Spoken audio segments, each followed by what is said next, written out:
Road పక్కనున్న ఒక మంత్రపు బ్యాగ్ని అటువైపు నుంచి నడుస్తూ వస్తున్న సేటు ఒకరు చూశారు. ఆ బ్యాగ్ని చూసిన అతను మనసులోనే ఇలా ఆలోచించాడు. ఏంటిది? హ్యాండ్ బ్యాగ్ని ఎవరైనా వదిలేసి వెళ్ళిపారా? దారిలో ఇలా కిందున్న బ్యాగ్ని తీయకూడదే.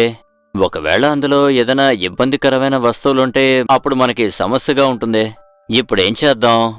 సరే, అది మామూలు హ్యాండ్ బ్యాగే కదా, తీసుకుని అందులో ఏముందో చూద్దాం. ఇలా ఆయన మనసులోనే ఒక పెద్ద సందేహం ఏర్పడింది. తర్వాత బ్యాగ్ తీసుకుని అందులో ఏముందా అనే ఒక ఆలోచనతో ఆ బ్యాగ్ని తీసుకుని చూశాడు. ఆ బ్యాగ్ని అతను తెరిచి చూసినప్పుడు దాని లోపల ఒక చిన్న పేపర్ ఉంది. ఆ తర్వాత దాన్ని ఆయన చేతిలోకి తీసుకుని చూశారు. అతనికి తెలుగు చదవడం తెలీదు కాబట్టి ఆ పేపర్లో ఏం రాసుందో ఆయన చదివి అర్థం చేసుకోలేకపోయాడు. అందువల్ల ఆ పేపర్ని విసిరుగొట్టి ఆ కింద పడున్న బ్యాగును మాత్రం తీసుకుని అతని కొట్టువైపుగా నడవడం మొదలుపెట్టాడు. మధ్యాహ్నం వేళ అతని తాకట్టు కొట్టులో ఉన్నాడు సేటు. అప్పుడు పక్క ఊళ్ళో ఉన్న పద్మిని అతని కొట్టుకొచ్చింది. పద్మిని చాలా పేదమ్మాయి. తన చేతిలో ఏమాత్రం డబ్బు లేకపోతే తన దగ్గరున్న నగల్ని తాకట్టు పెట్టి దానికొచ్చిన డబ్బుతోనే కుటుంబాన్ని నెట్టుకు రావడం ఆమె అలవాటు. ఆ తర్వాత తనకి జీతం రాగానే ఆ నగల్ని విడిపించేసుకుంటుంది. ఈరోజు కూడా ఆమె కొట్టుకి తను తాకట్టు పెట్టిన కమ్మల్ని తిరిగి తీసుకోవడానికి వచ్చింది. రామా, పద్మిని, నువ్వు ఎలా ఉన్నావు? బావున్నాను సేటు, మీరెలా ఉన్నారు?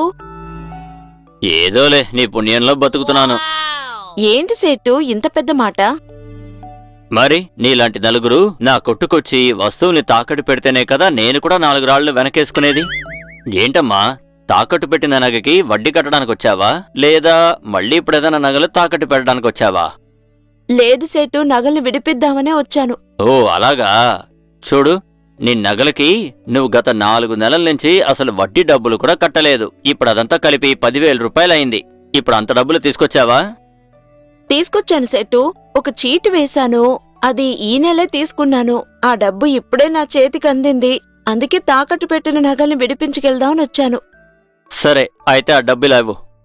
పద్మిని డబ్బివ్వగానే సేటు తీసుకుని పద్మిని తాకట్టు పెట్టిన నగల్ని ఆమెకి తిరిగి ఇచ్చేశాడు. సేటు, సంవత్సరం గడిచి ఇన్నాళ్లయింది. మీరు ఏదైనా నాకు ఒక బ్యాగో లేక క్యాలెండరో ఇవ్వచ్చు కదా? నువ్వు సంవత్సరం మొదలై ఇన్ని నెలల తర్వాత వచ్చి అడుగుతున్నావే. ఇప్పుడు నేను క్యాలెండర్ ఎక్కడి నుంచి తీసుకురాను చెప్పు? నేను తెచ్చిన క్యాలెండర్లన్నీ అయిపోయాయి. ఇప్పుడు ఒక్కటి కూడా లేదు. అదే, మీ దగ్గర చాలా బ్యాగులుంటాయి కదా, ఏదో ఒక హ్యాండ్ బ్యాగ్ ఇవ్వండి సేటు. ఏదైనా అవసరం ఉంటే బయటికి తీసుకెళ్లడానికి ఒక మంచి బ్యాగే లేదు సేటు. వెంటనే ఆ సేటుకి రోడ్డు మీద దొరికిన ఆ హ్యాండ్ బ్యాగ్ గుర్తుకొచ్చింది. ఆ బ్యాగ్ని ఎవరు పారేసుకున్నారో ఏంటో. ఇక్కడుంటే ఎలాగో అది వేస్టే. అందుకని కనీసం తనకైనా ఇస్తే ఉపయోగపడుతుంది. అదే కరెక్ట్. ఒక్క నిమిషం ఆగు. అది మంత్రపు హ్యాండ్ బ్యాగ్ అన్న విషయం తెలియక ఆ హ్యాండ్ బ్యాగ్ ని పద్మినికిచ్చేశాడు సేటు. ఆ హ్యాండ్ బ్యాగ్ ని తీసుకున్న పద్మిని సేటుని చూసి, మీకు ధన్యవాదాలు సేటు. సరే సరే, ఇక నుంచి ఏం తాకట్టు పెట్టాలనుకున్నా ఇక్కడ మన షాప్ ఉన్న సంగతి నువ్వు మర్చిపోకు. సరే సేటు. పద్మిని ఆ హ్యాండ్ బ్యాగ్ లో ఆమె కమ్మల్ని వేసుకుంది. ఆ తర్వాత అక్కడ్నుంచి బయలుదేరింది. ఈ కమ్మల్ లేకుండా ఏ ఒక్క ఫంక్షన్కి వెళ్ళలేకపోతున్నాను. ఒట్టి చెవులతో ఎక్కడికి వెళ్ళగలం? ఇంకో 2 రోజుల్లో సీతక్కింట్లో పెళ్లి కూడా ఉంది.